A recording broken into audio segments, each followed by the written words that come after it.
Tamil cinema விடுங்க, சினிமாக்குன்னே ஒரு comeback ரொம்ப நாளாக லோடிங்லேயே இருந்துச்சு. அது finally happened, at least through a release. என் தலைவன் கௌதம் வாசுதேவ் மேனன் படத்தில் எப்போ டிரெக்டட் பை ஜிவிஎம்னு வரும்னு நானும் அப்படியே ஃபோனை கையில் வச்சுக்கிட்டே பார்த்துக்கிட்டு இருந்தேன். ஆஹா, அப்படி மம்முட்டி சார் நடந்து வர அந்த பேக்ரவுண்ட் ஸ்கோருக்கு அப்படி போட்டாங்க. ஆஸ் யூஷுவல் ஜிவிஎம் சார் படங்களில் இருக்கிற அதே ஸ்டைல், ஸ்வாவ், சொஃபிஸ்டிகேஷன், ஃப்ளாஃப், லம்போயன்ஸ் அது எல்லாமே இருந்துச்சு. அவரை பார்த்து தாங்க சினிமாக்கே வந்தோம் நம்ம நிறைய பேர். 90s கிட்ஸுக்கு யுவன் சங்கர் ராஜா, ஜிவிஎம் இவங்கெல்லாம் இல்லைன்னா லவ்னா என்னன்னே தெரிஞ்சிருக்காது. ஜிவிஎம் சாருக்கு இதெல்லாம் நல்லா வருமோ அதெல்லாம் வந்து அவர் ஏன் இந்த படத்தில் பயன்படுத்தலைன்றது தான் I want to start off with. First and foremost Mammukka ஒரு ஜென்ரேஷ்னல் டேலண்ட், இந்த செஞ்சுரியோட ஒன் ஆஃப் த ஃபைனஸ்ட் ஆக்டர்ஸ்ன்னு கூட சொல்லலாம். நீங்கள் என்ன சூப்பர்லேட்டிவ்ஸ் யூஸ் பண்ணாலும் தகும், அப்படிப்பட்ட ஒரு ஆக்டர் பர்ஃபார்மர். இது ஒரு ஸ்லோ பர்னர் தான், அப்படியே ஸ்லோவாக தான், அப்படியே ஸ்டெட் ஃபாஸ்ட் பேஸில் தான் போகும். அவர் வந்து ஒரு ஓட்டாண்டி டிடெக்டிவ். இன்டர்வியூக்கு வர ஒரு க்யூட் பையனை கேள்வியே கேட்காம உடனே வேலைக்கு எடுத்துடுறாரு. ஏன்னா அவன்கிட்ட பைக் இருக்குது, அவன் சமீபத்தில் பிரேசில் போயிட்டு வந்திருக்கான், அதனால் அவன் ரிச்சு, அதனால் அப்படி டாப் டிப்புன்னு கிராக் பண்ணிட்டாப்பில் உடனே வேலைக்கு சேர்த்துட்டாரு. அந்த பையனும் கடைசி வரைக்கும் இவரோட ட்ராவல் பண்ணுறான். இன்ஃபேக்ட் காப்பாற்றலாம் ட்ரை பண்ணுறான்னு வச்சுக்கோங்க ஒரு க்ரூஷியலான சுச்சுவேஷனில். ஒரு கிரைம் இன்வெஸ்டிகேஷன் த்ரில்லரில் பெருசாக ஒரு கிரைம் நடந்துருச்சு, அங்கேருந்து நம்ம அப்படியே திறனாய்வு பண்ணி துப்பறி மாடல் வேலை பார்த்து படத்தில் இருக்கக்கூடிய அந்த க்ளூஸ் எல்லாம் கண்டுபிடிப்போம். அப்படிலாம் இல்லாமல் சம்மந்தமே இல்லாமல் ஒரு லாஸ்ட் பர்ஸு.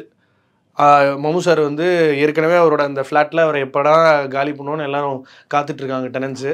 அவர் வந்து ஏதோ கை செலவுக்கு அப்படி இப்படின்னு அவர் எப்படி வந்து ஒரு எக்ஸ்ட்ரா மேரிட்டல் அஃபேரில் இருக்கிற ஒரு அங்கிளை ஸ்கேம் பண்ணி அவர்கிட்ட இந்த ஸ்பாட் பேமெண்ட் 50,000 ரூபா உஷார் பண்ணுறாரு அப்படின்றத வச்சு ஒன்று காமிக்கிறாங்க. அதே மமுகா வேற ஒரு எக்ஸ்ட்ரா மேரிட்டல் அஃபேரில் மாட்டின பேங்க் ஆஃபீஸர் அப்பப்போ மிஸ்டர் சக்காரியா அப்படின்னு தன்னோட தேவைக்கு ஏற்ப இன்ஃபர்மேஷன்லாம் கேதர் பண்ணுறாரு.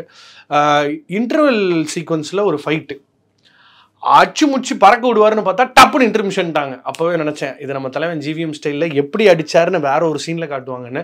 அங்கே நான் ஒரு ஜிவிஎம் ஸ்டைலை பார்த்தேன். பட் டெஃபினட்டாக ஜிவிஎம் சாரோட அவரோட அந்த டென்ஷன் பில்டிங் ஒன்று பண்ணுவார் ஒரு படங்களில், அது இங்கே இல்லவே இல்லை. அதை ஏன் ரொம்ப ஃப்ளாட்டாக ட்ரீட் பண்ணார் அப்படின்றது வந்து கொஞ்சம் பெயின்ஃபுல்லாக இருக்குது. ஏன்னா என் தலைவன் வந்து இப்போ ஃபார் எக்ஸாம்பிள் வினய் தாண்டி ஒரு எடுத்துக்கிட்டிங்கன்னா, எனக்கு பாக்ஸிங் தெரியும்னு சிம்பு அவர்கள் சொல்கிற இடம் அப்படி இருக்கும். காக்கல வந்து ஆசிடுன்னு தெரியாமல் சூர்யா அவர்கள் உள்ளே போய் அப்படி ஃபேஸை தொடச்சிட்டு கூல் சுரேஷை சப்புன்னு அடிக்கும் போது ஒன்று இருக்கும். என் கண்ணு வேணும்னு கேட்டியாமேன்னு வேட்டையாடு விளையாடல உலகநாயகன் கேட்க ரவுண்ட் ராலி அடிக்க வாரணமாயிரம்ல எவ்வளவோ சீன்ஸ் சொல்லலாம். அவரோட எல்லா படங்களையும் நம்ம அணுவாக ரசித்து நம்ம என்ஜாய் பண்ணியிருக்கோம். அதெல்லாம் ஏன் இங்கே இல்லை? அதுக்காக ஹை ஸ்பீடு கொடுங்க, என்னோடு வா வீடு வரைக்கும்னு பாட்டு பாடுங்கலாம் சொல்ல. மம்முட்டி வந்து அவருக்கும் வில்லிக்குமே வந்து ஒரு சின்ன கெமிஸ்ட்ரி பில்ட் ஆகுது. ஐயோ, spoiler alert. Okay, coming back to mister Mammootty அவர்கள் வந்து அந்த லாஸ்ட் பர்ஸ்லேருந்து அந்த கேஸ் அப்படியே தொடருது. அது இன்னும் ஏன் பேசிங்காக வந்து ஏன் இன்னும் கொஞ்சம் பெட்டராக பண்ணலன்றது ஒரு கேள்வியாக இருக்குது. பட் ஏற்கனவே இது ஸ்லோ பண்ணுறதுன்னு சொல்லிட்டதுனால அதை எப்படி ஜஸ்டிஃபை பண்ணுறதுன்னு தெரில. ஸோ ஒரு பர்ஸை வந்து அவர்கிட்ட அவரோட ஃப்ரெண்டு அதே காம்ப்ளெக்ஸில் ஒரு ஆண்டி வீட்டில் அவர் அப்பப்போ போய் ஓசி சாப்பாடு சாப்பிட்டு வருவார். ரொம்ப அவங்களும் வந்து இவர் கேஸ் கிராக் பண்ணுறதுக்காக போயிட்டு வரதுக்கு பெட்ரோல் செலவுக்குலாம் காசு தருவாங்க. ஸோ அப்படிப்பட்ட ஒரு ஏன் வந்து மம்முட்டி அவர்கள் வந்து ஒரு போலீஸாக ஏன் அவர் வந்து சீக்கிரமே ரிட்டையர் ஆகிட்டாருன்றதுக்கு கொடுக்கப்பட்ட ஜஸ்டிஃபிகேஷன் வந்து ரொம்ப ஆனஸ்ட்டாக இருந்துச்சு. ஜிவிஎம்மோட பெரிய ப்ளஸ்ஸே என்னென்னா you know the emotion behind life வந்து அது லவ்வாக இருக்கலாம், ஏமாற்றமாக இருக்கலாம், வலியாக இருக்கலாம், எதுவாக வேணா இருக்கலாம். அதை வந்து அவரோட ஸ்டைலில் அதாவது ரொம்ப பெயின்ஃபுல்லான ஒரு மூமெண்ட்டை கூட பொயட்டிக்காக காட்டக்கூடிய ஜிவிஎம் அவர்கள் இந்த இடத்துல வந்து அப்படியே கேஸை கிராக் பண்ணி பார்த்தா 2 பேர் மிஸ்ஸிங்கு. அந்த 2 பேரில் ஃபஸ்ட்டு ஒருத்தவங்களை கண்டுபிடிச்சிடுறாரு, இன்னொருத்தரை கண்டே பிடிக்க முடியல.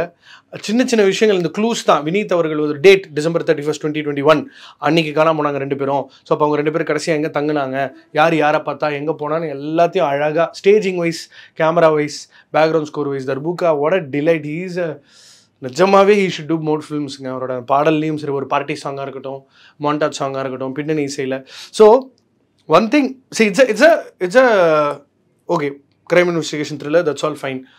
அஃப்கோர்ஸ் லாஸ்ட் 20 மினிட்ஸில் ஒரு மொமெண்டம் பில்டப் ஆகுது. பட் அது படம் ஃபுல்லாக இல்லைன்றது ஒரு வருத்தக்கூடிய விஷயம்.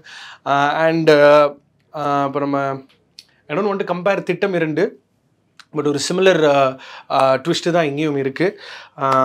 பட் யா, ஒரு முக்கியமான கதாபாத்திரத்தில் அந்த மிஸ்ஸிங் பர்சன் ஆகிய கார்த்திக்கோட சிஸ்டராக நந்திதான்ற கதாபாத்திரத்தில் ஒருத்தவங்க நடிச்சிருக்காங்க. இங்கேருந்து தான் ஒரு பேரழிகளை கூப்பிட்டு வருவார் நமக்கு தெரியவே தெரியாது. பிரமாதமான பர்ஃபார்மன்ஸ் அவங்களும். Yet another crime investigation film where I wanted to see more of GVM. Otherwise, okay, here and there.